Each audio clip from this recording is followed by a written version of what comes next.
Hello everyone, welcome to skill IQ में आपका स्वागत है। तो बात करेंगे ईडियम्स एंड फ्रेजेस के पार्ट नंबर 7 की, जो कि टेस्ट है हमारा 2023 के एडिशन से। ठीक है, बिना किसी देरी के स्टार्ट करते हैं। अगर आप शुरू से फॉलो कर रहे हैं सीरीज़ को तो आपको पता ही है कि किस तरीके से चीज़ें चल रही हैं। अगर आप नहीं फॉलो कर रहे हैं शुरू से तो अभी आपको प्लेलिस्ट में जाना पड़ेगा। पीछे के वीडियोस बाद में देख लेना, पहले ये वाला देख लो, इसका पीछे वाले वीडियोस से कोई रिलेशन नहीं है। ओके, ठीक है जी। Add insult to injury, pen क्यों नहीं चल रहा? हाँ, add insult to injury. Add insult to injury का मतलब होता है कि आदमी परेशान है और उसको और ज़्यादा परेशान करना। हिंदी में इसको नमक घाव पर नमक मिर्च छिड़कना या लगाना बोल सकते हो। ठीक है, to further a loss with mockery, to worsen an unfavourable situation, to disgrace becomes rose when friends and family disown you।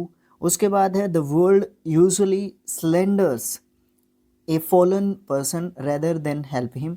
उसके बाद एक और आपका जो ऑप्शन नंबर डी है वो है आपका a suffering is compounded if you are hurt at the same place again. देखो, ये वाला थोड़ा सा कंफ्यूज कर सकता है, but add insult to injury क्या होती है? ऑप्शन नंबर ए ये है टू फर्दर अ लॉस, जहाँ की आपको एक लॉस हो चुका है, आप हानि में हैं, आपको नुकसान हो चुका है, उसके साथ जो है मजाक भी चल रहा है और मजाक करके उसके ऊपर और ज़्यादा जो है आपको जो आपके खिलाफ जो है सिचुएशन बनी हुई थी, अनफेवरेबल जो सिचुएशन थी, उसको और ज़्यादा जो है ख़राब करने की कोशिश जो है एक तरीके से की जाती है। ठीक है, उसको हम एड इंसल्ट टू इंजरी बोलते हैं। टाई अ नोट, देखो नोट इसको प्रोनाउंस किया जाता है, के बाद जब भी एन आता है तो के जो है साइलेंट हो जाता है, और इस नोट का मतलब होता है गांठ। ठीक है, ये गांठ होती है, और ये कौन सी गांठ होती है? जिसमें शादी होती है, वो वाली गांठ। ठीक है, टाई द नोट मतलब इस गांठ बांधना, मतलब शादी, गेट मैरिड, ये बात जो है करना। ऑप्शन पढ़ने की ज़रूरत इसमें मेरे ख्याल से नहीं थी। अगर आपको ज़रूरत है तो आप लोग पढ़ सकते हैं, ऑप्शंस आपके सामने मिल जाएंगे आपको इजीली। पीडीएफ के लिए आप लोग, आपको पता है कि आपको स्किल आईक्यू के टेलीग्राम पे जाना है। ठीक है, और वहाँ से आप इजीली डाउनलोड कर पाओगे। It sorry easier said than done, मतलब कहना बहुत आसान काम है लेकिन करना बहुत मुश्किल काम होता है, वो वाली चीज़। ठीक है ना, कहना बहुत आसान काम है करने की बजाय, तो वो वाली बात। A task which is expected to be difficult turns out to be easy, एक तो ये बात है। दूसरी बात है intentionally tell someone that a difficult task is easy. क्या क्या ऑप्शंस होते हैं? Be more easily talked about than put into practice. उसके बाद है once a difficult task is done if it feels easy. देखो, जब एक टास्क होता है, डिफ़िकल्ट टास्क होता है, जब उसको किया जाता है तो जो हमें क्या लग रहा था, बहुत ज़्यादा डिफ़िकल्ट लग रहा था। भाई मैं क्या कह रहा हूँ, दोबारा से देखो सारी चीज़ों को। ईजियर सैड देन डन, मतलब कहना क्या होता है? कहना बहुत आसान काम होता है लेकिन करना बहुत मुश्किल काम होता है। जब एक डिफ़िकल्ट काम को करने की बात की जाती है और वो लगता, देखने में वो इजी लगता है, लेकिन जब हम उस काम को करते हैं तो वो क्या होता है? डिफ़िकल्ट होता है। तो इसलिए राइट आंसर डी होगा। एक ऑप्शन नंबर ए पे ध्यान दो। A task which is expected to be difficult turns out to be easy, ये बात नहीं की जा रही। ये बात की जा रही है कि उसको फील कर रहे थे ईजी, लेकिन एक्चुअल में वो क्या है? डिफ़िकल्ट है। इसलिए पहले और चौथे ऑप्शन के बीच में क्लैश है। ये मत सोच लेना कि एक ऐसे टास्क की बात की जा रही है जिसको, जो देखने में डिफ़िकल्ट लग रहा था लेकिन एक्चुअल में जब काम करने लगे तब वो इजी हो गया, ऐसा नहीं है। वो आसान काम नहीं था, वो देखने में आसान लग रहा था। उस बात को ऑप्शन नंबर डी बताता है, ना कि ए। ऑप्शन क्वेश्चन नंबर 4 ये क्या कहता है?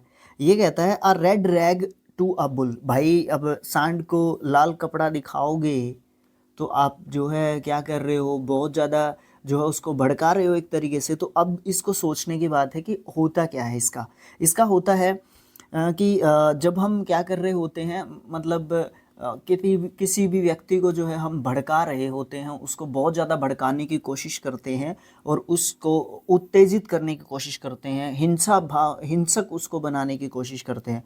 आ red rag to a bull, ठीक है। अब ऑप्शंस देखो, a few inspirational words can do wonderful things, an object, utterance or act which is certain to provoke someone, a signal or symbol used to warn a person, all prepared and waiting for the signal to start। मतलब सब लोग तैयारी कर रहे थे कि किसी काम को जो है कैसे स्टार्ट करना है, वो वाली बात जो है की जा रही थी। ऑप्शन नंबर बी इसको अच्छे तरीके से दिखा रहा है। एक ऐसा ऑब्जेक्ट, अटरेंस या फिर एक्ट जिसमें हम जो है क्या करने की कोशिश कर रहे हैं, किसी को प्रोवोक करने की कोशिश कर रहे हैं, किसी को हम भड़काने की कोशिश कर रहे हैं, किसी को हम उत्तेजित करने की कोशिश कर रहे हैं, उसको हम red rag to a bull जो है इडियम उसके लिए यूज करते हैं। Question number 5, be under no illusions, कोई भी भ्रम ना होना, है ना, भ्रम में ना रहना, वो वाली बात यहाँ पे आती है। Not be duped by a cheater, get out of a magic spell, don't have the habit of day dreaming, be fully aware of the true state of affairs. Yes, ये ऑप्शन नंबर डी आपका सही answer होगा। आप जो है be fully aware, आप जो है पूरे तरीके से सतर्क रहें, किससे, जो भी सच्ची जो चीज़ है, सही जो चीज़ है, किसी भी काम को लेकर, किसी भी अफेयर को लेकर, किसी अफेयर मीन्स यहाँ पे काम होगा कोई ना कोई, ठीक है, मतलब कोई भी काम हो, कोई भी सिचुएशन हो, उसमें आपको अवेयर रहना है। Be under no illusions, illusions means होते हैं भ्रम, आपको भ्रम में नहीं रहना, आपको रियलिटी को पकड़े रहना है, आपको रियलिटी को नहीं स्किप करना है या नहीं छोड़ना है। उसके बाद लेवल प्लेइंग फील्ड, सबको समान अवसर देना, है ना, सबको समान अवसर देना। A game played where the weaker side is given an advantage to make it a fair fight, a situation in which everyone has a fair and equal chance of succeeding. Yes, ये सही answer है। एक ऐसी situation जिसमें हर किसी को जो है फेयर और इक्वल जो है चांस दिया जाता है उसको सफलता प्राप्त करने के लिए।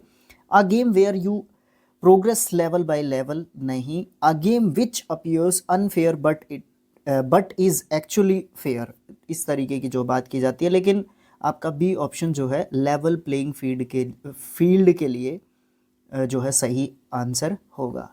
नेक्स्ट क्वेश्चन है, to geared up the loins, loins को गियर्ड अप करने के लिए बोलना, मतलब कमर कसना।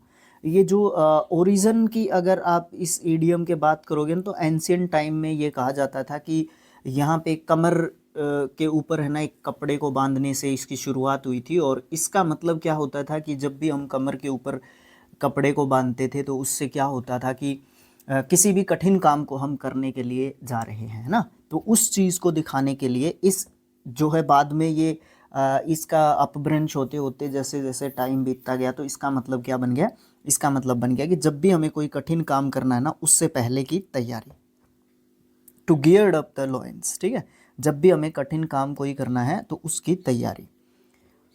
To be unable to decide, to one's liking, to be at strife, to prepare for hard work. Yes, D option इसका सही आंसर होगा, हार्ड वर्क के लिए जो है तैयारी करना एक तरीके से, ठीक है। उसके बाद आपका नेक्स्ट जो क्वेश्चन होगा, पहले एडजस्ट कर लेते हैं, चारों ऑप्शंस भी आने जरूरी हैं। सही है, बिल्कुल सही है। इविल, इविल ट्विन, इविल मतलब बुराई, ट्विन मतलब जुड़वा, जुड़वा बुराई, है ना। मतलब क्या है कि एक ऐसी चीज़, मान लो ए पर्सन है जो बहुत गंदा है, बहुत बुरा है, और बी पर्सन भी उसी तरीके का बनने की कोशिश कर रहा है या उसी तरीके का है, तो ये इविल ट्विन्स हैं, ठीक है। इस चीज़ को दिखाना, बुराई का प्रतीक आप इसका मतलब बोल सकते हो, ठीक है, प्रतिरूप या प्रतीक जो है बोल सकते हो, या एक बहुत बुरी चीज़। Getting punished for the deeds of another person who is just like you, an imaginary double humorously invoked to explain or excuse uncharacteristic or reprehensible behavior. When two people are alike, then one will be good and the other evil, नहीं ऐसा नहीं है, ये तो बिल्कुल भी नहीं होगा। To show behaviour which randomly switches between good and evil, ये भी नहीं होगा। मतलब दो एक जैसे, इविल जो है ना पर्सन, उसकी बात की जा रही है, तो यहाँ पे आपका क्या होगा, तो दो ऑप्शन सी एंड डी तो कट हो गए। Getting punished for deeds of another person, ये भी नहीं होगा, तो ऑप्शन नंबर बी यहाँ पे बच गया। ठीक है, ये इस तरीके से भी आप जो है ऑप्शंस को मैं बहुत बार आपको बोलता हूँ, जब भी टेस्ट्स जब हम करते हैं तो मैं आपको बोलता हूँ कि आप जो है ना ऑप्शंस को काटना जो है सीखेंगे ना, तो वो एक बेहतर तरीका है जिससे हम अच्छा परफॉर्म कर सकते हैं अपने एग्ज़ाम्स में। ठीक है, ओके। एक ऐसी इमेजिनरी जो होती है, एक ऐसी सोच हमारी हो सकती है जो डबल माइंडेड है, जो हमें इवोक करती है, जो सच नहीं है या जो अच्छा बिहेवियर नहीं है, जो अच्छी जो है विशेषताएं नहीं है, जो गंदे बिहेवियर के लिए व्यवहार के लिए, बुरे व्यवहार के लिए हमें इवोक करती है या प्रोवोक करती है एक तरीके से, वो वाली चीज़, और वो इमेजिनरी है, काल्पनिक है ना। इविल ट्विन जो है उसको आप बोल सकते हो। Be in the red, be in the red क्या होता है? Be in the red options में से देखते हैं क्या होता है। ठीक है, be the top performer, to be in a loss और डेप्ट, be in the list of people who are never invited. पता नहीं कैसे ऑप्शंस दे देते हैं एग्जाम्स में, ऐसे ऑप्शंस नहीं आते ऑनेस्टली। इस तरीके के ऑप्शंस एग्जाम्स में बहुत कम मैंने देखे हैं। B in the bad books of a person, ये तो वैसे ही नहीं हो सकता। ठीक है, ये भी नहीं हो सकता। ठीक है, बी द टॉप परफॉर्मर, ये भी नहीं हो सकता। तो इसका मतलब क्या है? To be in a loss और डेप्ट, आप जो है नुकसान में हो या फिर आप जो है लॉस में हो, उसको हम क्या बोलते हैं? B in the red. Last होगा आज का इन Koontz with, in Koontz with मतलब बेईमान जो लोग होते हैं उनके साथ सांठगांठ करना। और किस लिए करते हैं हम बेईमान लोगों के साथ सांठगांठ? ताकि अपना काम निकल जाए, भाड़ में जाए जनता, अपना काम बनता। That is in cahoots with. ठीक है, a marriage made in heaven, पता नहीं कैसे ऑप्शंस हैं। A group of criminals with lot of determination, in an alliance और पार्टनरशिप विद, ये वाला ऑप्शन जो है आपका यहाँ पे सही होगा। ठीक है, इस तरीके से अपने 10 क्वेश्चंस आज के लेक्चर के भी कंप्लीट हो जाते हैं। नेक्स्ट जो अपना पार्ट होगा वो पार्ट नंबर जो है देख लेना आप, टोटल पार्ट क्या है, लेकिन टेस्ट का पार्ट नंबर 8 होगा। ठीक है, ओके। आप लोग वीडियो को शेयर कर सकते हो, चैनल को सब्सक्राइब कर सकते हो। ठीक है, और वीडियो को लाइक तो आपने करना ही है। एक और होता है, क्या होता है? कमेंट, कमेंट में आप अपने विचार लिख के बता सकते हो। और एक न्यूज़ है, बहुत अच्छी न्यूज़ है, 7K सब्सक्राइबर्स हो गए हैं अपने स्किल IQ के। ठीक है, अपने स्किल IQ के 7K सब्सक्राइबर्स हो चुके हैं। थैंक यू सो मच, आप लोगों का ये सपोर्ट है, इसके कारण ही हम लोग दोबारा से फील्ड में उतरे हैं। नहीं तो भाई साहब कोई मतलब मज़ा ही नहीं आ रहा था या चीज़ें अच्छी नहीं चल रही थी, तो हम लोगों ने होप छोड़ दिया था एक। तो बहुत अच्छा लग रहा है, और 7K हो गए हैं।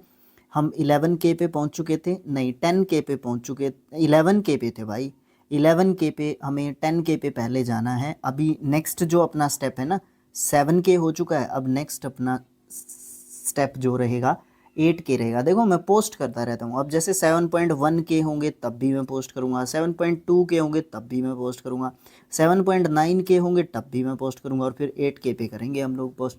तो हर 100 सब्सक्राइबर्स पे भी मैं पोस्ट करता रहता हूँ, जब तक हमारे 10K नहीं होंगे। जब 10K हो जाएंगे तो हम फिर 11K पे पोस्ट करेंगे, फिर 12K पे पोस्ट करेंगे, फिर ऐसे पोस्ट करेंगे 100 सब्सक्राइबर्स पे। 10K तक जो है हम 100 सब्सक्राइबर्स जैसे ही बढ़ते हैं तब पोस्ट करते हैं। यहाँ पे जो है आपके 1000 पे करेंगे एक्चुअली। ठीक है, 1000 पे। ठीक है, okay, thanks for watching, thank you so much. Next part में मिलेंगे। Okay, thank you so